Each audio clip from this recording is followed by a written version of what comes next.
Olá, pessoal. Estamos aqui de volta para a parte 2 da nossa aula. Então, vão falando aqui comigo, vão me mandando aqui um oi, quero saber se vocês estão aqui, tá certo? Então, a gente está vendo aqui sobre governança corporativa, os princípios básicos, de que forma que podem contribuir para você fazer uma boa administração aí na sua empresa. Então, vamos dar aqui continuidade, porque ainda tem muita coisa para a gente poder ver. Então, aqui sobre ainda a origem do conceito de governança corporativa, os fatores econômicos, gente. Houve transformações no mercado mundial nos últimos anos, como a gente veio comentando. Então, isso também contribuiu para um desenvolvimento e aplicação de práticas corporativas, né?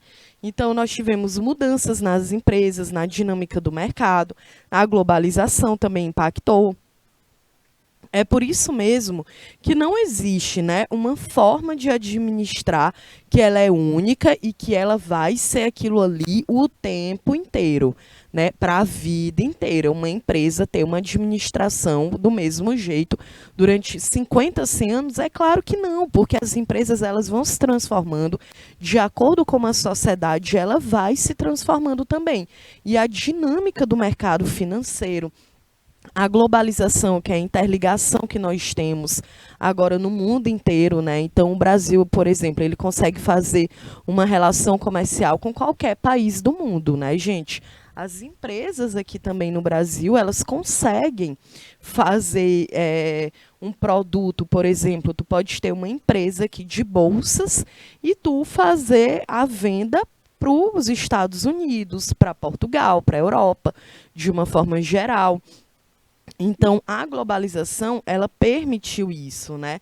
Inclusive, eu ainda quero aqui pegar uma aula para a gente analisar algumas empresas no Brasil. Acho que eu quero fazer isso com vocês em setembro, para a gente poder analisar, né, algumas empresas específicas aqui no Brasil, que tem um pouco como é a sua administração, a relação com o mercado financeiro, para vocês entenderem um pouquinho na prática.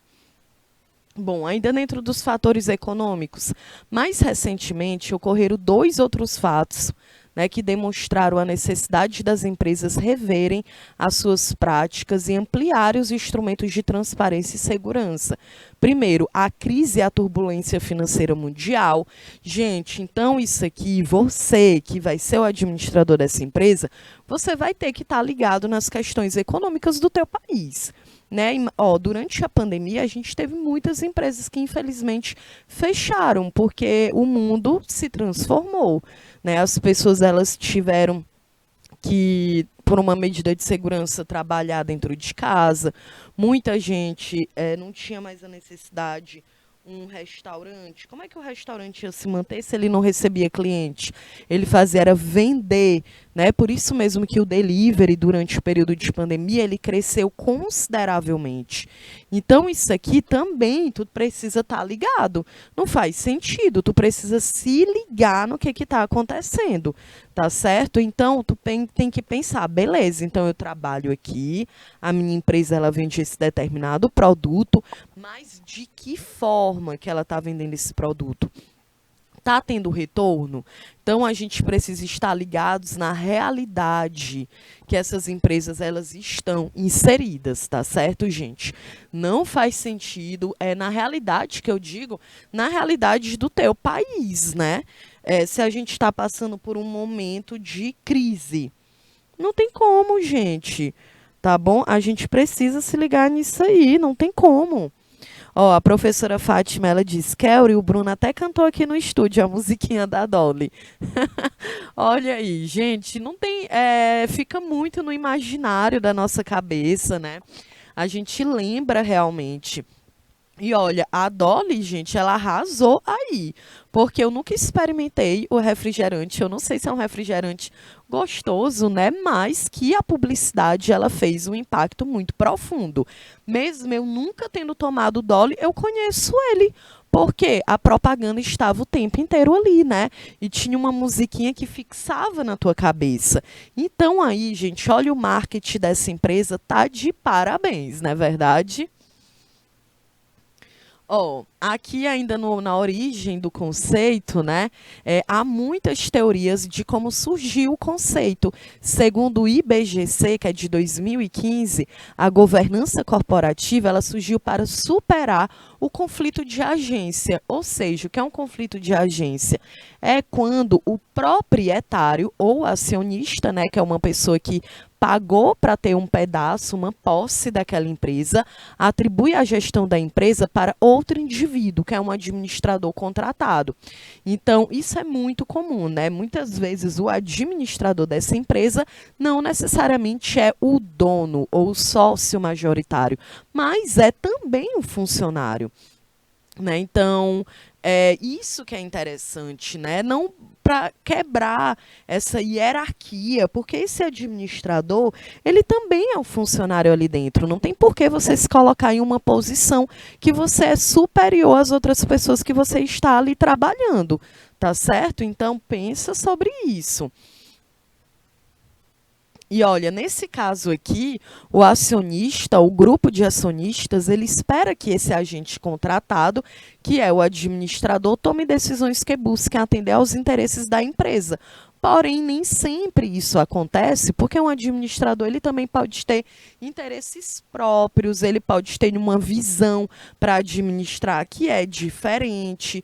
Então, tu precisa estar ligado. Você também, enquanto administrador, né, fazer uma ligação entre aqueles acionistas que são os donos majoritários daquela empresa. Não dá realmente, mais uma vez, para tu poder administrar do jeito que tu bem entender. Tu precisa ter uma relação aí que seja transparente com as pessoas com quem você trabalha, beleza? Olha aqui, o outro ponto, conflito de agência, é quando a governança corporativa ela busca evitar ou eliminar este tipo de conflito. Por exemplo, o administrador busca resultados de curto prazo, ao invés de preservar a longevidade e o patrimônio da empresa. E isso é entendido como risco, né, gente? Dentro de uma empresa, quando tu tem uma estratégia de venda, não dá para tu formar uma estratégia, uma publicidade e colocar ela em prática apenas um mês, não rola. Não dá para tu ver uma diferença de lucro, de mudança de comportamento, de implantação de um código de conduta em um mês. Não dá para a gente ver resultado em um mês, muitas vezes em nada na nossa vida, né? A gente precisa de um tempinho um pouco maior. Então, é claro que dentro de uma empresa, se tu for gerar uma mudança, tu não vai perceber ali a diferença imediatamente. Tá bom? Então é muito importante que você pense em mudanças dentro dessa empresa, seja para você conseguir mais clientes, seja para você vender mais, seja porque você quer mudar a imagem daquela empresa, precisa de um tempo maior. Tá bom? E aí eu coloquei aqui uma observação que um risco num contexto de negócios é qualquer coisa que ameace a capacidade dessa organização, né? Que ameace como a sustentabilidade dessa empresa, como é que essa empresa ela vai se sustentar. Bom, aqui os riscos de negócios podem ser os riscos puros, que é um evento negativo sobre os quais a organização não tem controle, e aí a gente pode citar como exemplo a própria pandemia da Covid-19, né, que teve início ali em dezembro de 2019 ainda, e que muitas empresas, gente, elas fecharam, né? Então, é um risco, é um evento negativo, como uma pandemia, mas tu que é o administrador daquela empresa, tu não tem um controle sobre isso, né? Não tem como tu lá em 6 meses de pandemia, tu que é o administrador de uma empresa de material para construção, tu simplesmente tu não vai inventar a vacina. Tu não vai controlar as pessoas da cidade inteira que tu vive. Então é algo que está fora do seu controle. O outro é os riscos especulativos, que são efeitos potenciais de ações tomadas e escolhas feitas que podem ter um efeito positivo ou um efeito negativo, né? Tu pode ter tomado uma decisão aí de mudar um produto que tu vende e pode não ter dado muito certo. Então é claro que tu está correndo um risco das tuas vendas diminuírem. E olha, um outro modelo categoriza os riscos de negócios como internos e externos, né? Então, tu pode fazer uma administração que os teus colaboradores ali interno, dentro daquela empresa, não concordam contigo, eles começam a não render como eles rendiam antes, então é claro que isso também é um risco, da mesma forma que tu podes mudar a imagem da tua empresa, a identidade visual da tua empresa e tu correr risco, porque as pessoas elas não reconhecem mais, né? Então é muito importante a gente pensar sobre isso aí. Bom, então aqui os princípios dessa governança corporativa. O primeiro princípio é o quê? A transparência. Olha aqui, a transparência. Disponibilizar dados e informações constantemente às suas partes interessadas, né? Quem são, gente? Quem são essas transparências? Era disponibilizar informações, gente. É importante que essas informações elas estejam disponíveis em fácil acesso. Lembra quando a gente falou aqui do código de conduta, do código de ética? É para ter transparência, é para ele ser colocado em prática, é para ele ser fácil dele ser lido, é para ter transparência em relação aos ganhos econômicos daquela empresa. Né, para ter transparência, caso a empresa ela esteja passando por um momento de dificuldade, que pode levar à falência, é preciso ela comunicar aos seus colaboradores, né? Então, transparência é tudo também dentro de uma empresa, tá bom? E olha, eu até coloquei aí atenção que o acesso ele não deve se limitar apenas a dados financeiros, mas também a dados sobre tomadas de decisão e andamento dos processos. O segundo ponto é equidade. Todas as partes interessadas, independentemente do cargo que ocupam ou nível de participação na empresa, devem ser tratadas de forma justa e igual. Tá certo? Essa é a ideia da equidade. Lembra que eu expliquei? As pessoas elas são diferentes, gente. Então não dá para eu dizer que eu, por exemplo, que sou uma pessoa que não tenho nenhuma deficiência, não dá para comparar as minhas vivências com a de uma pessoa que é cadeirante, ou de uma pessoa que tem um aspecto autista, ou de uma pessoa que é surda, porque elas vão ter necessidades especiais. E a equidade é isso, né? Então, a gente diz que a equidade é você ser tratado diferente de acordo com as suas diferenças, né?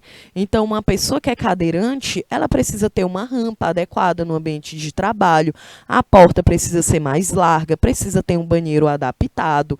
Então, isso é uma equidade, é você gerar as mesmas oportunidades, mesmo quando essas pessoas elas apresentam as situações que são necessidades que são diferentes, né?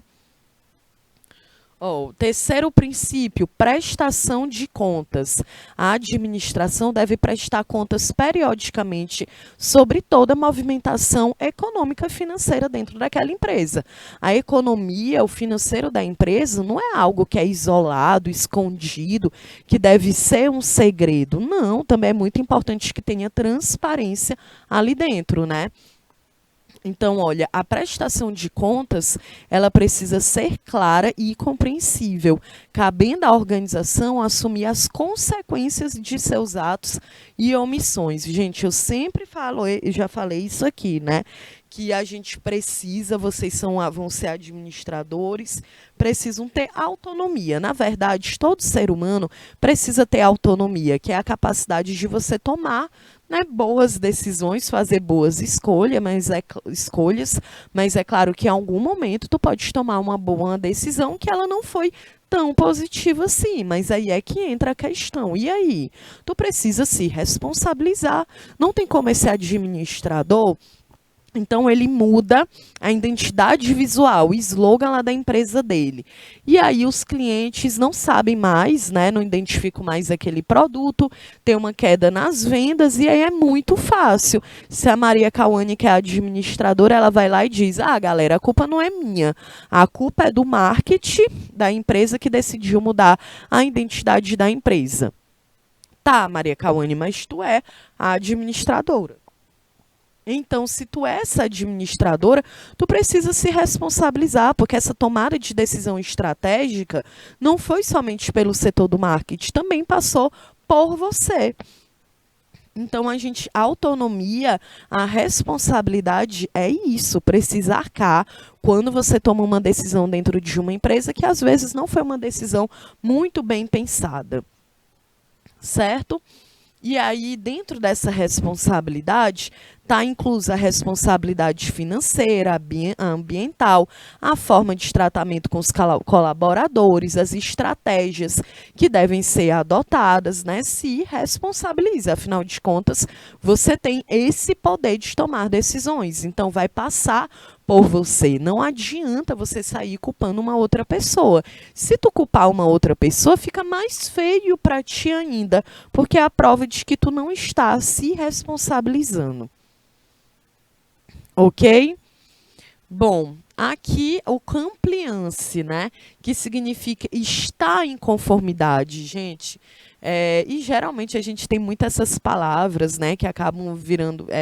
Tem o inglês aí por causa desse estrangeirismo de pesquisas. Então, olha aqui, o compliance é quando uma empresa ela adota práticas para estar de acordo com as leis, com as normas, com os códigos internos e externos aos quais está submetida. Então, é claro que é uma empresa que ela também tem ética, porque ela adota práticas, né, para estar de acordo com as leis do teu país. Então, se tu tem uma empresa e tu desvia dinheiro daquela empresa, é óbvio que tu não é ética e que tu também não tem aí um compliance, né? Tu não adota práticas que estão com as leis que regem o teu país. Então, o sistema de compliance ele deve ser compreendido como um guia de princípios e valores que compõe a identidade da organização com foco em sua longevidade. Então, a identidade organizacional, gente, que consiste na junção de propósito, missão, visão, valores e princípios, é a base do sistema de compliance. Qualquer decisão e ação dentro de uma empresa, ela deve, olha aqui, a gente também falou isso, né? Qualquer decisão e ação dentro de uma empresa, ela precisa ser transparente no seu propósito, na sua missão, na sua visão e também nos seus valores. Então, olha que a visão é o quê? É ser a principal referência de oferta de produto, da qualidade de tu poder servir aquilo ali. A tua missão é promover uma ideia. Então, aqui é o aurigo do marinheiro, né? É uma empresa que ela vende materiais assim. Então, olha, a missão da empresa é promover a qualidade de vida da família naval por meio de iniciativas de caráter assistencial, sociocultural, esportivo, recreativo, ambiental. Então, quando tu for ter a tua empresa, qual é a visão da tua empresa? Qual é a tua principal referência? A missão, qual é? O que tu quer promover de qualidade dentro da sociedade que a tua empresa está inserida? E os valores, qual é o valor? Aqui, aí tu vai dizer, a minha empresa ela tem como valor a ética, a transparência, a responsabilidade social, o respeito ao ser humano e ao meio ambiente.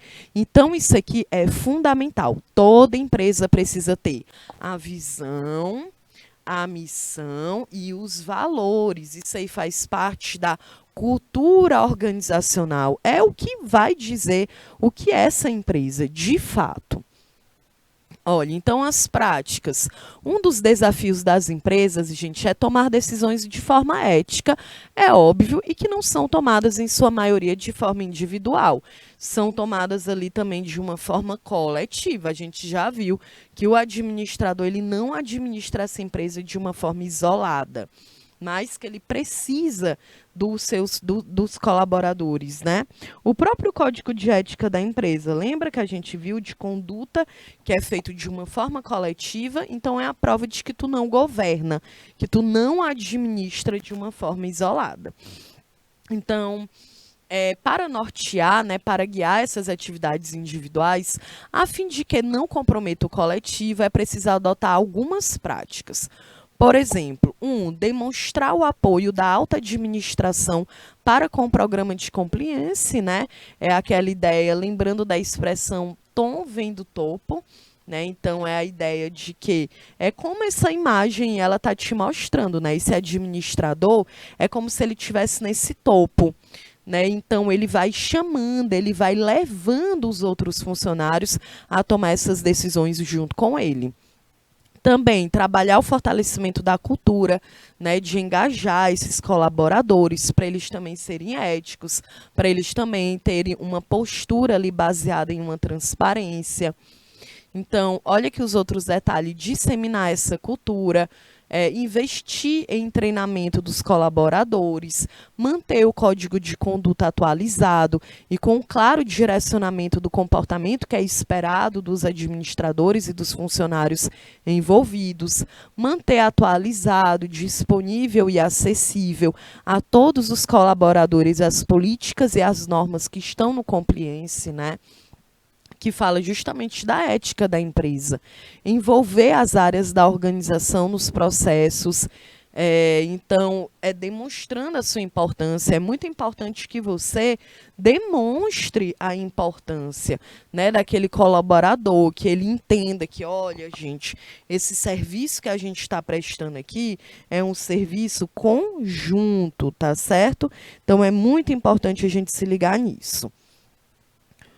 O compliance ele pode levar em consideração normas trabalhistas, ambientais, regulatórias, o ISO 9000, que é um grupo de normas técnicas que estabelece um modelo de gestão da qualidade para organizações, a lei anticorrupção, o código de conduta e de ética da empresa. Isso aqui, gente, é muito importante, né? Isso aqui, o compliance, o básico, né? Então, são as normas trabalhistas. Como é que tu precisa estar de acordo com as leis do teu país? E nós temos leis trabalhistas, né? A consolidação da CLT, que é a consolidação das leis trabalhistas lá de 1943, né? Durante o Estado Novo, também conhecido como a ditadura varguista, que é o período em que o Getúlio Vargas ele esteve na presidência do Brasil, de 1930 até 45, e que ele lança, né, as leis trabalhistas. E aí tu contrata uma pessoa, tu precisa assinar a carteira de trabalho dela, porque é um direito dela, né? E se tu contratar apenas um serviço, um trabalho de uma pessoa, tu precisa ainda ter um contrato, precisa estar tudo ali dentro da lei, na transparência, né? A lei anticorrupção, código de conduta. Gente, é o básico para que a gente possa ter uma governança corporativa adequada de fato, né? Então, olha, agora a gente vai analisar aqui os modelos. Primeiro, né? Segundo a concepção de Álvares, né, um dos escritores aqui que analisa isso, os modelos teóricos da prática da governança corporativa são o financeiro, os públicos relevantes, procuradoria e político.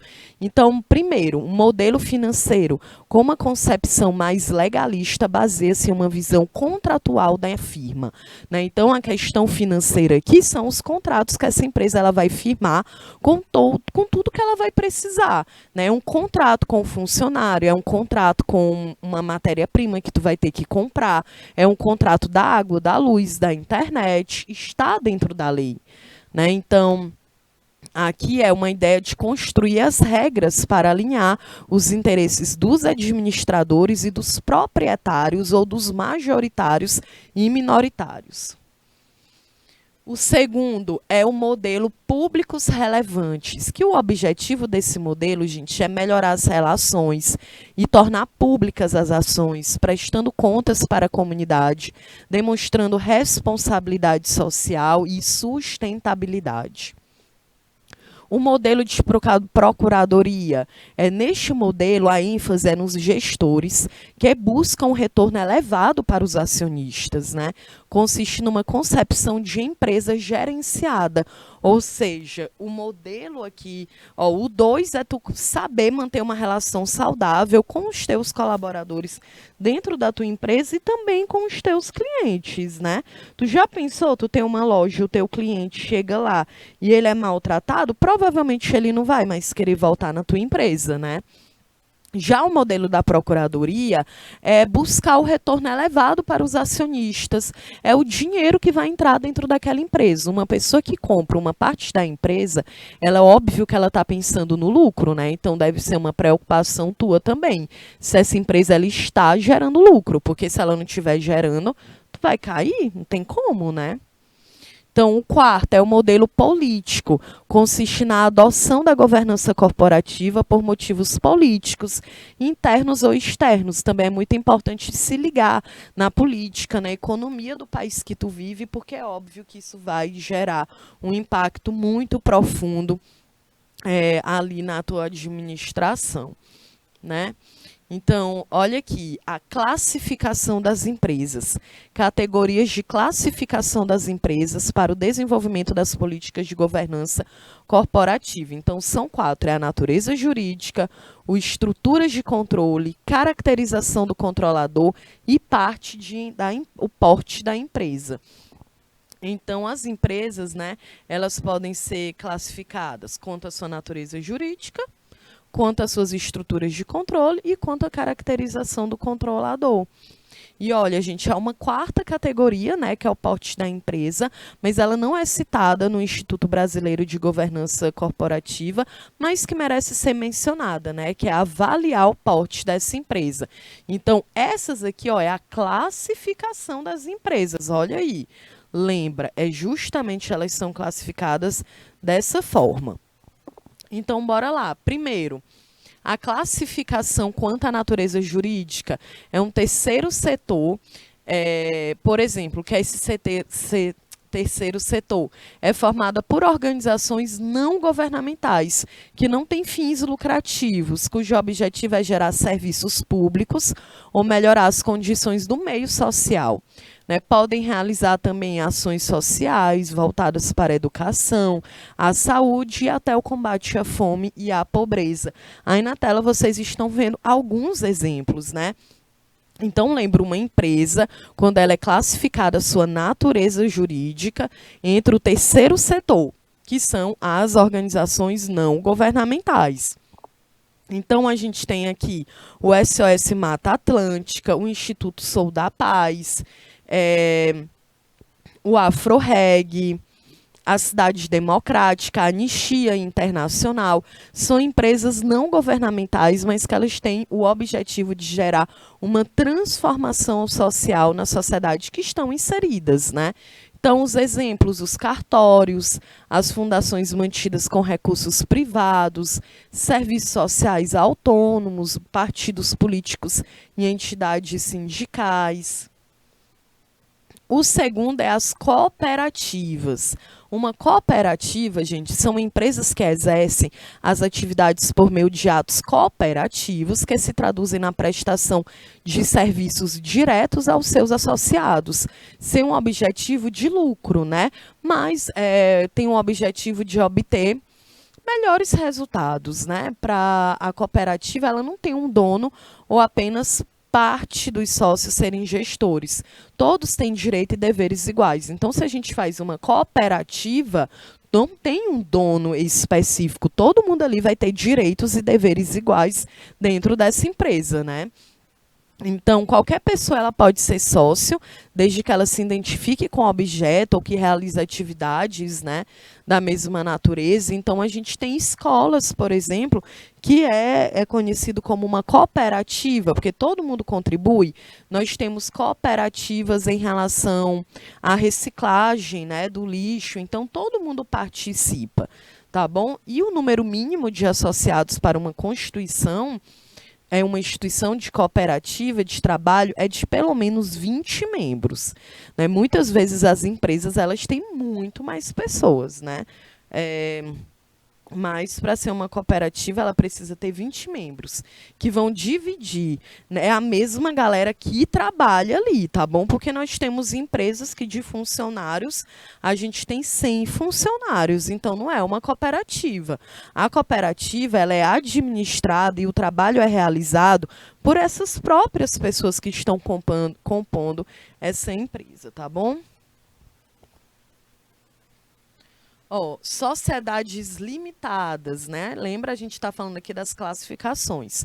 São sociedades formadas por duas ou mais pessoas que se responsabilizam solidariamente, de forma limitada ao valor de suas cotas, pela integralização do capital social. Traduz aí, professor. Olha só. Numa sociedade limitada, gente, os sócios contribuem com a moeda, né? Com os dinheiros para a formação do capital social. E a responsabilidade dos sócios ela é restrita ao valor do capital, do dinheiro, né? Porém, eles respondem solidariamente pela integralização de toda a empresa. Uma pessoa, quando ela é sócia, ela participa ali, né, de apenas uma parcela, tá certo, gente? Ela não tem uma responsabilidade como um todo.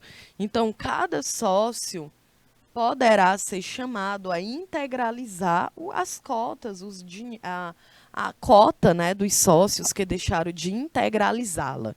Tá bom? Então, resumindo aqui, a sociedade limitada é formada por duas ou por mais pessoas, né, que vão se responsabilizar por essa empresa justamente com o dinheiro e também com a questão da responsabilidade.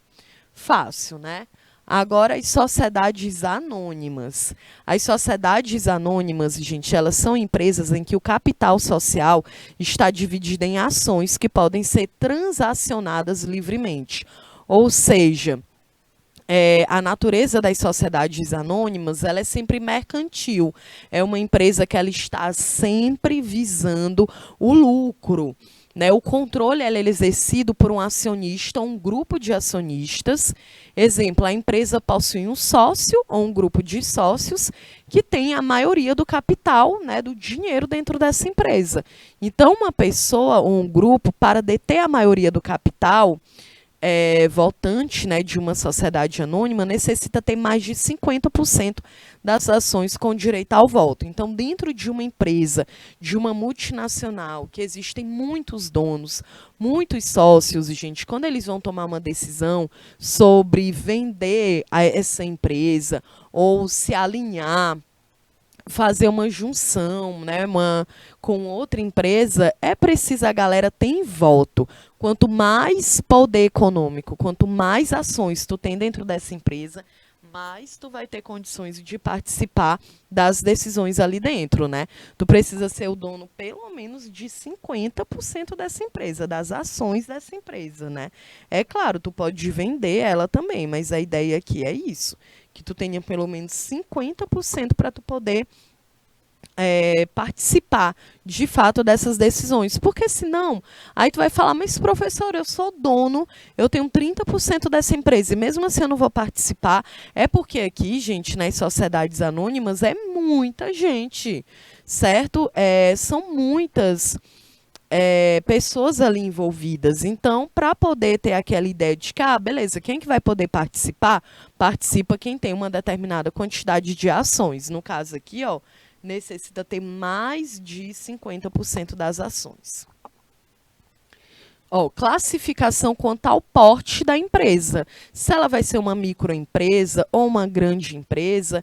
Então, olha, microempresas, elas possuem receita bruta anual de até 360 mil reais. Então, se a tua empresa, durante todo aquele ano, entrou dentro da empresa até 360 mil reais.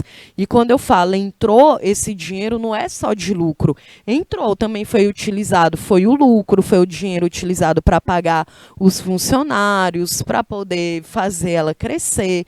Se tu conseguir gerar até 360 mil reais em um ano, a tua empresa ela é microempresa. Agora, olha, as empresas de pequeno porte possuem uma receita bruta, né, anual de acima de 360 mil até 4 milhões e 800 mil reais. Então, é uma empresa de pequeno porte. As médias empresas, elas possuem uma receita bruta anual acima dos 4,8 milhões e menor que 300 milhões. E as grandes empresas, elas possuem uma receita bruta, né, acima de 300 milhões. Isso aqui foi tirado lá do BNDES, tá bom? BNDES. Bom, governança corporativa, a estrutura da governança corporativa, gente. Primeiro, a classificação dos sócios. Quanto ao tipo de ação adquirida, quando eu quero ser sócia de uma empresa de cosméticos. Beleza, bora ver aqui onde é que a gente consegue se enquadrar. Nós temos os proprietários de ações preferenciais, que são sócios sem direito ao voto. Então, eu posso comprar um pedacinho daquela empresa, mas eu não vou ter direito ao voto quando ela for tomar uma decisão, né? Tomar uma decisão de fato ali muito importante. Por exemplo, se ela quiser fazer uma junção com outra empresa, aí a galera tem que ser convocada para poder participar, né? Também tem os proprietários de ações ordinárias, né, com direito a voto, que é um voto por ação.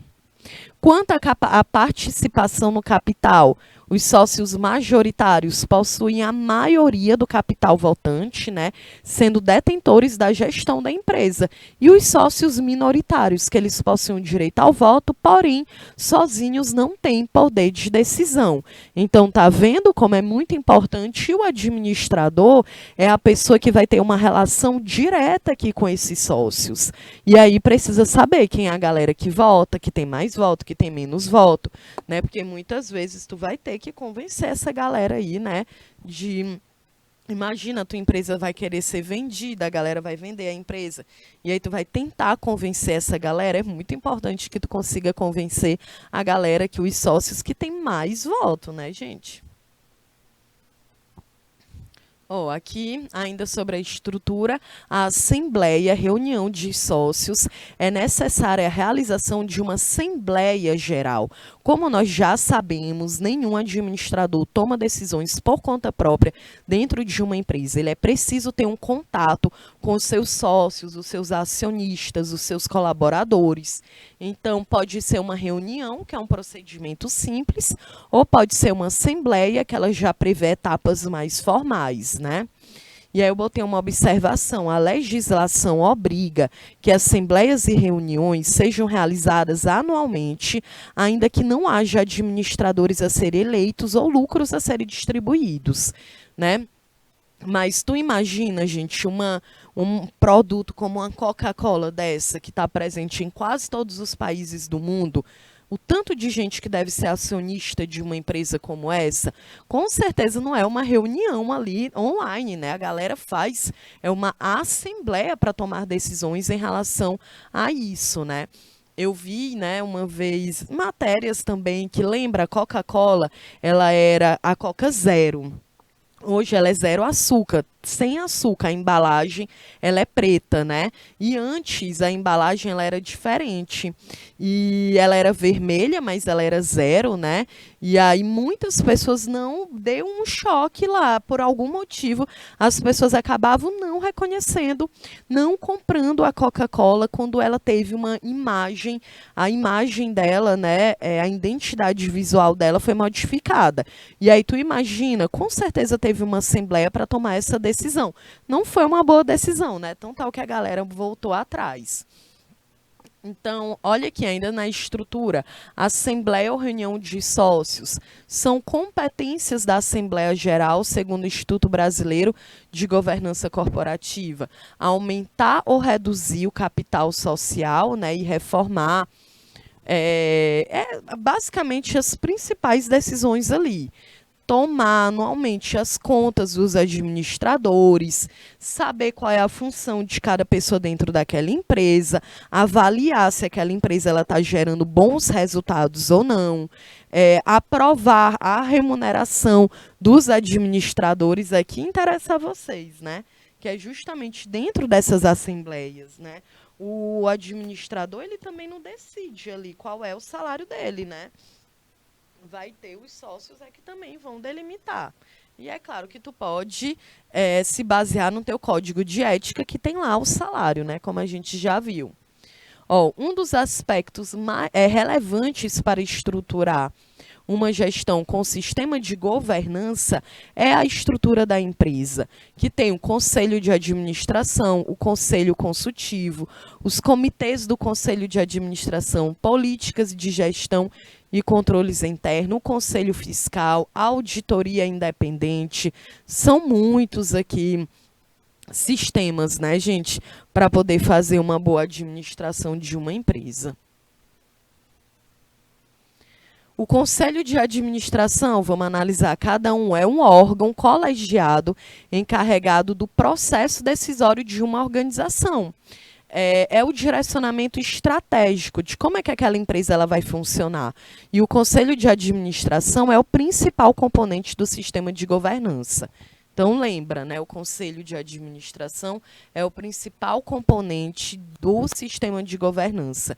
O seu papel é ser o elo entre a propriedade e a gestão, a fim de orientar e supervisionar a relação desta última com as demais partes interessadas. E o conselho consultivo, ele possui uma função de assessoramento, de estudo, né? Então, olha, o de administração, o papel dele é justamente decidir as decisões ali principais dentro daquela empresa. O conselho consultivo é consultar, fazer um estudo para saber, né, se as decisões, se as estratégias daquela empresa estão fazendo sentido, são éticas, são justas, se está gerando lucro. Aí também tem os comitês do conselho de administração, em que o conselho de administração ele precisa de ajuda para garantir que a organização ela esteja atuando dentro dos princípios da governança corporativa. E para fornecer essa ajuda, gente, é que existem os comitês de governança, né? Então, tem o comitê de auditoria, o comitê de riscos, o comitê de pessoas e recursos humanos, o comitê de responsabilidade social, o comitê de inovação, o comitê de estratégia, o comitê de remuneração. São muitos comitês, né, dentro de uma única empresa. A estrutura para uma empresa funcionar, vocês estão vendo a quantidade de órgãos, né, de sistemas dentro de uma única empresa. O D, as políticas de gestão e de controles internos auxiliam na diminuição dos riscos de acordo com a complexidade dos negócios. Também disseminam a cultura de controle para garantir o cumprimento das leis, as normas dentro daquela empresa. Então, é isso, a gestão é o controle interno, é para saber se aquele código de ética, aquele código de conduta, ele realmente está sendo colocado em prática. A letra E, que é a auditoria independente, é um processo, gente, de que vai fazer uma auditoria própria, né? Então, a própria empresa vai ter um funcionário ali que ele vai analisar como é que está rolando ali os impostos, o lucro dentro daquela empresa. Ele precisa ser isento, né? Ele não pode ter interesses ali, porque se ele souber que o amigo dele, que é o contador, está desviando dinheiro, ele vai dizer, eita, eu fiz uma auditoria interna, eu soube que a galera está desviando dinheiro, mas é meu amigo, então eu vou ficar calado? Aí não tem como, né? Provavelmente essa empresa vai à falência. Por isso que é importante ter uma auditoria independente. Muitas empresas, elas contratam uma outra empresa para poder fazer a auditoria do seu dinheiro, né? Justamente para ser independente, para que nenhum funcionário acabe participando. O conselho fiscal O objetivo do Conselho Fiscal, gente, é fiscalizar, né? Por qualquer de seus membros, os atos dos administradores, saber se estão cumprindo a lei, os seus deveres legais, opinar sobre o relatório anual da administração, analisar, né, fazer o balancete da empresa, saber como é que aquela empresa ela está lucrando ou ela não está, será que ela está de fato pagando os seus impostos? A ideia é de fiscalizar a empresa, né? Simples assim. Também, deixa eu ver. Eu passei demais? Não. 4, né, a fiscalização ainda. Examinar as demonstrações financeiras, opinar sobre as propostas dos órgãos da administração, né, denunciar por qualquer de seus membros aos órgãos de administração se alguma pessoa ela fugiu à linha de conduta, né, o código de ética. Então, a Assembleia Geral vai ser discutido os erros, as fraudes ou os crimes que podem ser descobertos naquela auditoria interna e além de sugerir providências úteis, né, de mudanças ali que aquela empresa ela precisa sofrer. Bom, em relação a essa estrutura, né, micro, pequenas empresas, gente, uma governança para uma pequena empresa, em relação a micro, né, e pequena empresa também, tem alguns desafios. Por exemplo, dificuldade de visualizar os benefícios, custos altos para implementar as práticas, falta de pessoal, a falta de informação. Portanto, há uma necessidade de desenvolver instrumentos mais simples e acessíveis para entender esse perfil da empresa, né? É uma pequena empresa, ela não vai ter aquela quantidade de vários sócios, vários comitês. Claro que não, ela é muito menor, né? Então, é uma estrutura diferente. A interpretação técnica geral, MIL, né, cumpre parte desta ausência de governança corporativa ao tornar obrigatórios para os micros e pequenas empresas a elaboração dos seguintes instrumentos. Então, uma microempresa ela precisa ter um plano de contas simplificado, um balanço patrimonial, demonstração do resultado, né, dos seus exercícios e demonstração dos fluxos de caixa. Então, é uma empresa pequena, né, a gente viu que é até 360 mil. Então, óbvio, ela não vai ter tantos funcionários assim. Então, a estrutura dela é diferente. Vamos aqui, né? A nossa aula ela já está chegando ao fim. Então, bora aqui fazer um balanço, as considerações finais, gente. Olha, a gente aprendeu que a governança corporativa, ela demonstra algumas necessidades, né? Que é o desenvolvimento das políticas gerais de governança, os instrumentos para poder realizar uma boa administração. Então, e isso, né, pode ser obtido por meio de diversas instituições, como, por exemplo, o próprio Instituto Brasileiro de Governança Corporativa, o Conselho Federal de Contabilidade, o Comitê de Pronunciamentos Contábeis, né, o Bovespa. As tendências e as necessidades, gente, o surgimento de novos instrumentos e de aperfeiçoamento, a utilização cada vez mais comum de informações de sustentabilidade, de responsabilidade social, né, os dados financeiros e contábeis, a necessidade da tecnologia, né, de ter formas de garantir a ética e a justiça dentro dessa empresa, né, claro.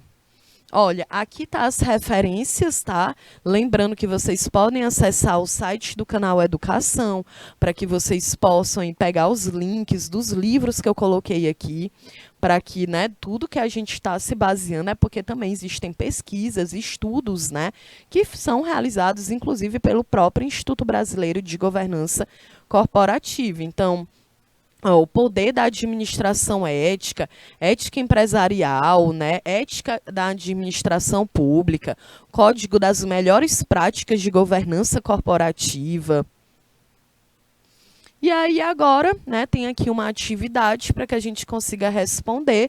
Eu quero saber se vocês estão aí ligados. Então, eu vou deixar 3 minutinhos aqui na tela, que eu quero que vocês leiam, respondam, que aí eu vou saber se vocês estão entendendo de fato.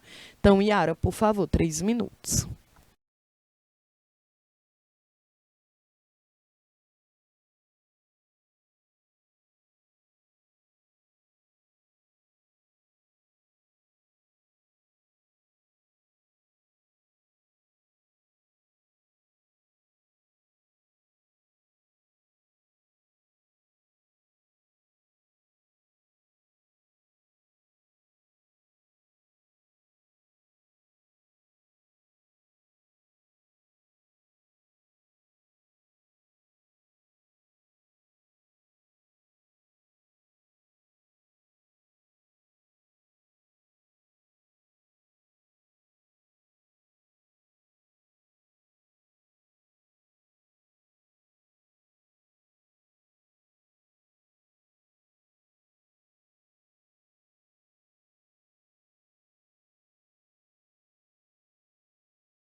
Ok, pessoal, voltamos. Olha aqui, a Maria Rosa já colocou a resposta que ela acha. Cadê a galera de Assunção do Piauí?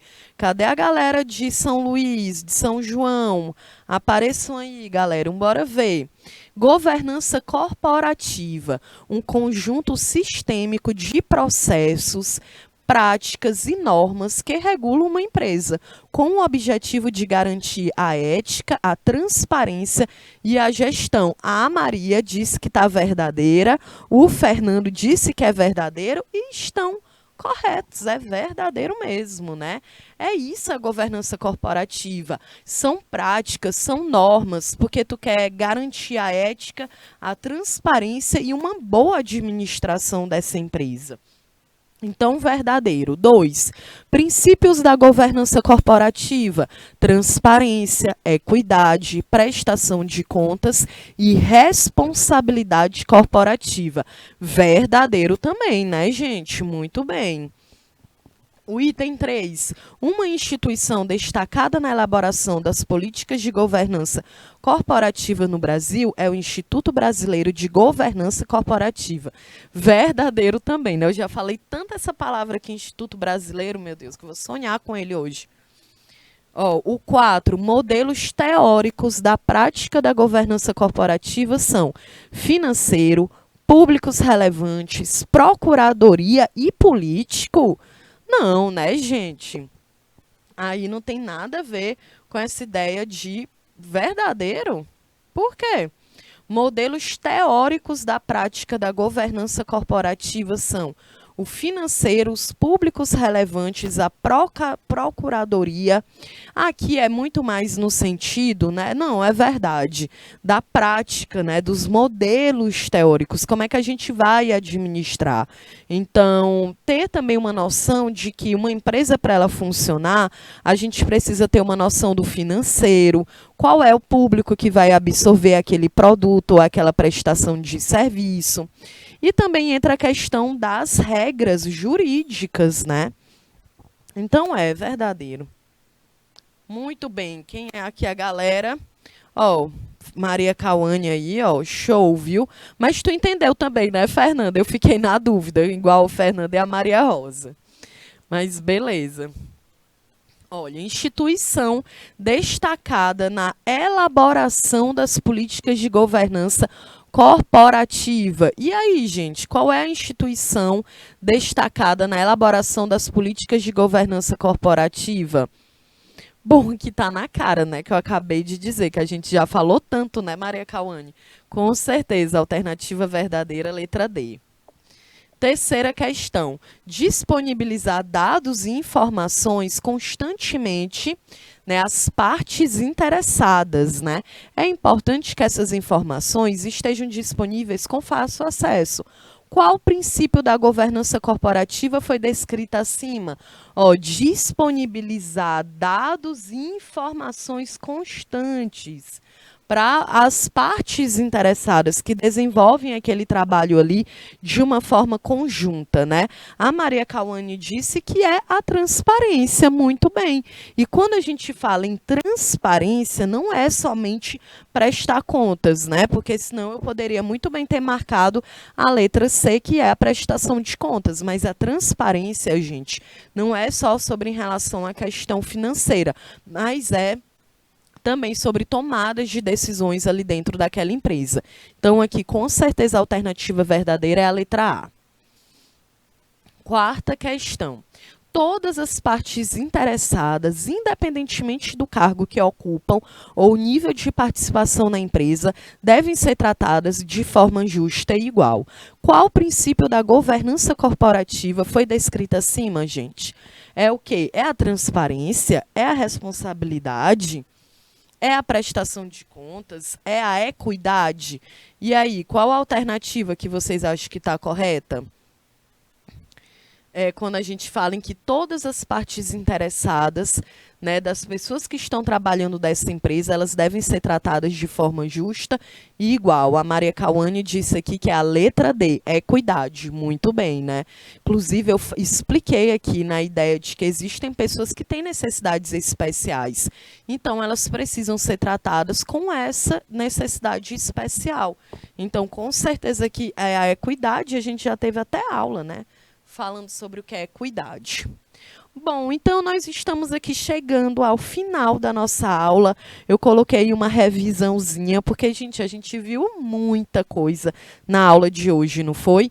Então, a gente aprendeu que governança corporativa é um conjunto de práticas, de normas que tem como objetivo garantir a ética, a transparência e uma boa gestão.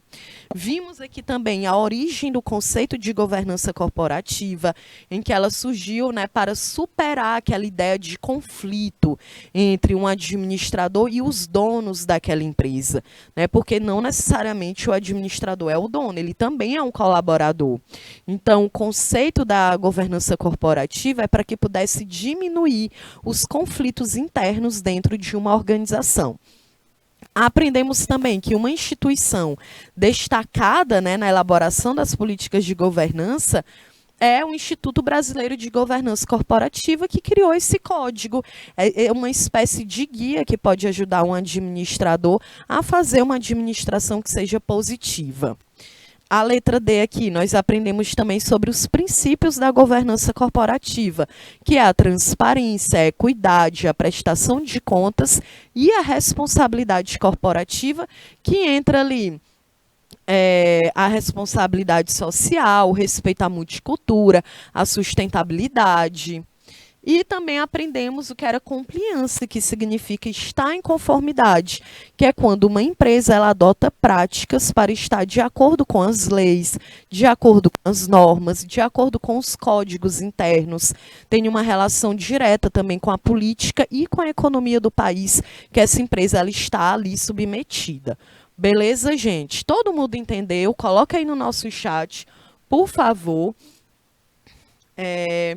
Então, quero aqui agradecer, né, a participação de vocês na nossa aula. A nossa próxima aula, a gente vai continuar analisando os princípios aqui da ética profissional, né, as dimensões da ética empresarial. Eu sei que foi muita coisa, né, gente? Mas porque, de fato, tem muita coisa aqui para a gente poder analisar, tá certo? Então, um beijo, Maria Cauane, um beijo para todo mundo que está aqui na nossa aula. Eu desejo a vocês uma ótima semana e a gente se encontra aqui na próxima terça-feira, que já vai ser setembro, né? Então, um beijo em todo mundo e foi um prazer estar aqui com vocês. Então, até a nossa próxima aula.